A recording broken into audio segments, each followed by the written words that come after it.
विधि विधान से किसी कार्य को किए जाने का महत्व हम सभी जानते हैं। इसके बाद भी हमारे जीवन के अनेक कार्य ऐसे हैं जो जानकारी पूरी न होने की वजह से सफल नहीं हो पाते हैं और हम अपने जीवन के उस क्षेत्र में असफल हो जाते हैं। एक लड़का जो बचपन से अपने माता पिता के साथ विदेश में रहता है, अचानक से उसके मन में ख्याल आता है कि क्यों न मैं गांव में जाकर अपने दादा दादी के साथ रहूं और कृषि के कार्य में उनकी मदद करूं, क्योंकि मैं तो विदेश में पढ़ा बड़ा हूँ और भाई यहाँ की टेक्नोलॉजी तो बहुत ही ज्यादा तीव्र है, तो वहां जाकर भी मैं कुछ अच्छा कर सकता हूँ। अपने परिवार की, अपने दादा दादी की और अपने पूरे परिवार की इस कार्य में मदद करूंगा और इस कृषि के कार्य को वैज्ञानिक तरीके से करके काफी आगे लेकर जाऊंगा। अब लड़का ये सोचता है, काफी ज्यादा उत्साहित रहता है, अपने माता पिता से बातें करता है, माता पिता समझाते हैं। उसके बावजूद भी उसको लगता है कि नहीं, मैं कुछ अच्छा कर सकता हूँ, मैं आज की जनरेशन का हूँ भाई, कुछ अच्छा कर सकता हूँ। जब यहाँ रह के इतनी टेक्नोलॉजी को डेवलप किया है तो वहां जाकर मैं गांव में भी कुछ अच्छा ही करूंगा। बस वो पिताजी से पूछता है, पिताजी खेती कब की जाती है?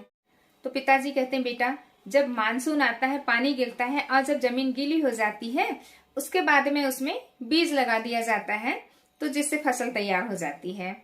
बस बच्चे को इतनी ही जानकारी थी। बच्चा खुशी खुशी गांव आता है। गांव आता है, दादा दादी से मिलता है, बहुत अच्छे से रहता है, परिवार के सभी जन खुश रहते हैं। फिर अचानक क्या होता है, एक दिन बारिश आती है, बहुत तेज मूसलाधार बारिश आती है। बारिश से पूरे खेतों में पानी भर जाता है। लड़का बहुत खुश होता है, सुबह जल्दी अपने परिवार के सदस्यों के उठने से पहले उठता है और फटाफट बीज लिया और खेत जाता है। खेत में जाकर पूरा बीज फेंक कर आ जाता है।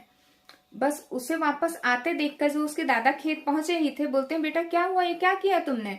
वो बोलता है, दादाजी मैंने तो खेत में बीज लगा दिया है, अब आप निश्चिंत हो जाइए, जल्दी से फसल आ जाएगी।